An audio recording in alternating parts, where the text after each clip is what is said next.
காலிலும் விழுந்து வணங்கக்கூடாது என்று ஜோதிடத்தில் சொல்லப்படுகிறது. ஏன் இந்த 3 ராசிக்காரர்கள் மட்டும் மற்றவர்களின் காலில் விழுந்து வணங்கக்கூடாது என்று சொல்கிறார்கள் என்பதை இப்போது பார்க்கலாம். மகரம், கும்பம், துலாம் இந்த 3 ராசிக்காரர்கள் அடுத்தவர்களுடைய காலில் விழுந்து வணங்கக்கூடாது. இவர்கள் யார் கால்களில் விழுந்து வணங்கலாம் என்றால், அம்மா அப்பா வீட்டில் இருப்பவர்கள் காலில் மட்டும்தான் இவர்கள் விழுந்து வணங்க வேண்டும். அதாவது உங்கள் சொந்த பந்தங்கள் என்று இருப்பார்கள் அல்லவா, அவர்களிடம் மட்டும்தான் காலில் விழுந்த ஆசீர்வாதம் பெற வேண்டும். மற்ற வெளி ஆட்கள் யாராக இருந்தாலும் அவர்களின் காலில் விழுந்து வணங்கக்கூடாது. ஏன் இந்த 3 ராசியில் பிறந்தவர்கள் மட்டும் அடுத்தவர்களுடைய காலில் விழக்கூடாது என்றால், இந்த 3 ராசிக்காரர்களும் சனி பகவானின் ஆதிக்கத்தில் உள்ளவர்கள்.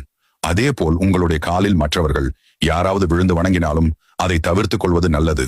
மகரம், கும்பம், துலாம் இந்த 3 ராசிக்காரர்கள் அடுத்தவர்களுடைய காலில் விழுந்து வணங்கினால் உங்களுக்கு கிடைக்க வேண்டிய நன்மை கிடைக்காமல் தள்ளி போகலாம். வாழ்வில் வரக்கூடிய முன்னேற்றங்கள் தடைபட்டு போவதற்கான வாய்ப்புகள் உள்ளதாக சொல்லப்பட்டுள்ளது. எனவே